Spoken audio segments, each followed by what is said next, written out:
మరి తులారాశి వారికి ఈ రోజు రాశి ఫలాలు ఎలా ఉన్నాయి? ప్రెషర్ అనేది అంటే ఒత్తిడి చాలా అధికంగా ఉంటుంది. వృత్తిపరమైన విషయాలలో ఒత్తిడి, దానికి సంబంధించిన ప్రయాణాలు, అలాగే వృత్తిలో మీకు కొంత ప్రశాంతత తక్కువగా ఉండడం, వృత్తిపరంగా వ్యక్తుల యొక్క జోక్యం కావచ్చు, అనుకోని వ్యక్తుల యొక్క కలయికలు కావచ్చు, అంటే కొన్ని సందర్భాల్లో మీరు వద్దనుకున్న వ్యక్తులనే మళ్ళీ చూడవలసిన పరిస్థితులు లాంటివి రావడం వల్ల కొంత ప్రశాంతత అనేది తగ్గే అవకాశం ఉన్నప్పటికీ కూడా దాన్ని మీరు అధిగమించే ప్రయత్నాలు చేయాలి.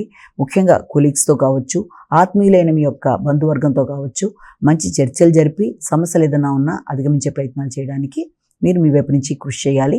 ముఖ్యంగా మెడిటేషన్ లాంటివి చేయడం, యోగా చేయడం, ప్రశాంతతను పెంపొందించుకోవడం, అలాగే ఏదన్నా విరుద్ధంగా మీ ఆలోచనలకి విరుద్ధంగా ఉండే వ్యక్తులతో మీరు కలిసి ఏదన్నా పని చేయాల్సి వచ్చినా, మాట్లాడాల్సి వచ్చినా అనవసరమైన ఘర్షణలోకి లోను కాకుండా ప్రశాంతతని మీరే పెంచుకునే విధంగా ముందుకు వెళ్ళాలి. వృశ్చిక రాశి.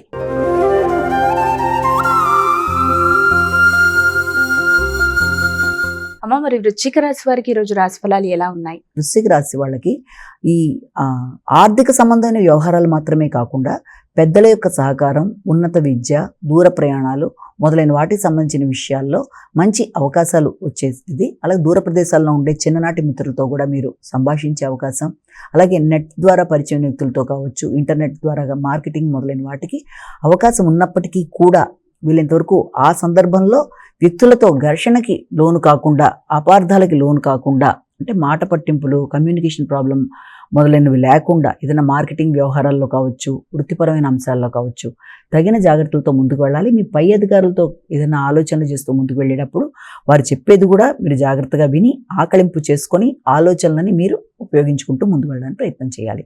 ధనస్సు రాశి.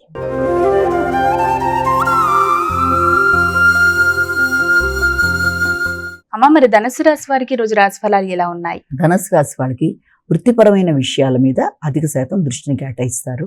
వృత్తిలో ఆకస్మిక వ్యక్తుల యొక్క విమర్శలు కావచ్చు, ఆకస్మిక మీ నిర్ణయాలు కావచ్చు, అనుకోని ప్రయాణాలు కావచ్చు, కొంత ఘర్షణలకి అవకాశం ఉన్నప్పటికీ ముందుగా అలాంటి వాటిని అధిగమించే ప్రయత్నాలు లాంటివి మీరు చేయాలి. ముఖ్యంగా మీ యొక్క తోబుట్టువులతో కావచ్చు, మీ కుటుంబంలో వ్యక్తులతో కావచ్చు కలిసి చక్కగా చర్చించి కొన్ని నిర్ణయాలు తీసుకొని ఏ రకంగా చేస్తే మీకు ప్రశాంతత పెరుగుతుందన్న విధానంలో మీరు ముందుకు వెళ్ళడానికి ప్రయత్నం చేయాలి. కమ్యూనికేషన్ ప్రాబ్లం లేకుండా తగిన జాగ్రత్తలతో ముందుకు వెళ్ళాలి. ముఖ్యంగా వ్యాపార వ్యవహారాలు కావచ్చు, భాగస్వామ్య నిర్ణయాలు కావచ్చు, అన్నిటికంటే ముఖ్యంగా మీ యొక్క వృత్తికి సంబంధించిన విషయాల్లో కూడా తగిన జాగ్రత్తలతో మాట అనేది రాకుండా ముందుగానే పనిని పూర్తి చేసి అధికారుల ద్వారా ప్రశంసలు అందుకోవడానికి ప్రయత్నం చేయాలి.